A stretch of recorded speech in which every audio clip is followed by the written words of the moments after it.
નમસ્કાર દોસ્તો, હું છું આપનો હિતેશ ઠાકર જસદણથી.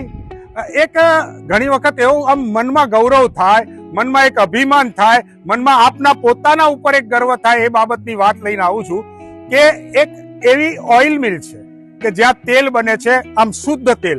એ તમે જોશો, એની પ્રોસિજર જોશો તો તમને એમ થશે કે વાહ. એટલે મને પોતાના ઉપર ગૌરવ થયું કે આજ દિન સુધી તેલ કેટલું બધું ખાધું, કેટલું વઘારમાં જોયું, કેટલાક પેલા ખીચુની અંદર નાખીને કાચું તેલ પણ જોયું. અને આ બધા તેલ કઈ રીતે બને છે અને શુદ્ધ તેલ કઈ રીતે બને છે, તમે જ્યારે આ તફાવત જોશો ને ત્યારે ખબર પડશે. આવો, તમને આ ફેક્ટરી છે, આ સરસ મજાની ઓઇલ મિલ કહેવામાં આવે, કહેવાય નાની ઓઇલ મિલ, પરંતુ તમે જુઓ તો એનું ઉત્પાદન કેટલું બધું છે અને કઈ રીતે શુદ્ધ તેલ થાય છે. સૌથી પહેલા તો તમને આ જે કંપની છે એનું નામ બતાવું છું.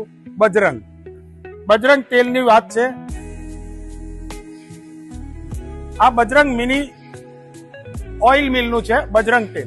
હવે સૌથી પહેલા પ્રોસિજર એટલે તમે જે વારંવાર ખેડૂતો વિશેની નારાજગી દેખતા હશો કે સિંગના ભાવ ઓછા આવે છે, આના ભાવ ઓછા આવે છે, તો આ મગફળીના ભાવ છે જે કંઈ હશે એ ખેડૂતના એ પ્રોબ્લેમમાં આપણે નથી પડતા. પરંતુ આ બધી સિંગ અહીંયા ગામડેથી આવી અને આ એમના આ જે બજરંગ મિની ઓઇલ મિલ છે એના લાલજીભાઈ આપણી સાથે છે, કારણ કે બધી વસ્તુ મને ખબર ના પડે કે કઈ રીતના સંજોગોમાં થાય. આ ડાયરેક્ટ તમે કદાચ મેં 2 સિંગ ખાધી ફોલીને, તો એટલી મીઠી સિંગ છે કે તમને એમ થાય કે વાહ, આ સરસ મજાના દાણા. અને ઘણી વખત તો શું છે કે આમ સિંગ ખોલતા ખોલતા નીચે પડી જાય ને તો જાણે આપણી સંપત્તિ લૂંટાઈ ગઈ હોય ને એવું આપણને થાય, કારણ કે એટલી સરસ મજાની મીઠી સિંગ છે.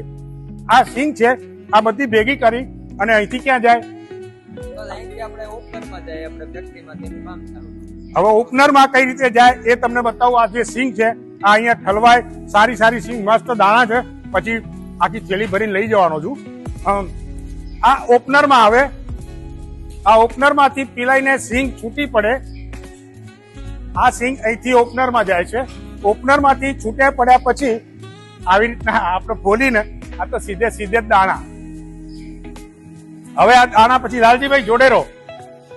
આ દાણા પછી ક્યાં નાખવામાં આવે? આ સ્ટોરેજમાં જાય છે અને સ્ટોરેજમાંથી અહીંયા પીલાણ થાય. આ પીલાણ અહીંયા આગળ દેખાય છે.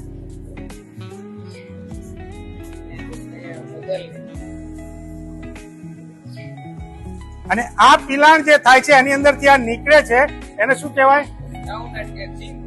સિંગનો થોર.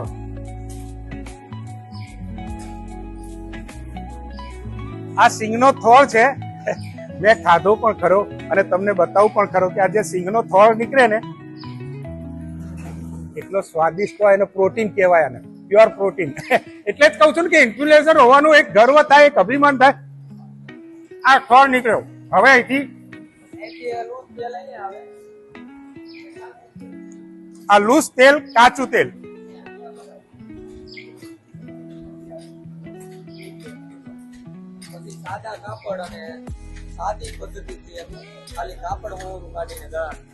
અને આ કાચું તેલ પછી આ કોટન કપડું છે અને એનાથી સીધે સીધું ગળાઈને આ રીતનું તેલ થાય અને આ રીતે ડબ્બામાં ભરાય.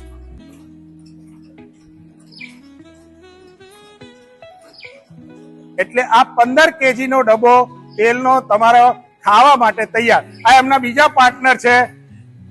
શું નામ આપનું? ભૂપતભાઈ. આ એમના બીજા પાર્ટનર છે. સરસ મજાની આ ઓઇલ મિલ છે. શુદ્ધ ઓઇલ તમારે જો જોઈતું હોય તો તમને નીચે એડ્રેસ આપેલું છે, ફોન નંબર આપેલો છે. એકવાર કદાચ લેવો ના લેવો પણ આવું વિઝિટ કરવા જેવી તો ખરી. જો જસદણ બાજુથી નીકળો તો નજીક જ છે. જસદણથી ખાલી 5 કિલોમીટર. તમે એક વખત મુલાકાત લેજો, તેલ લેજો, મંગાવશો, તમને ત્યાં ઘેર બેઠા પણ ડિલિવરી મળશે. બધા ખાતા શીખો. બસ આટલું જ કહેવું છે. આ બ્લોગ અહીંયા ખતમ કરું છું.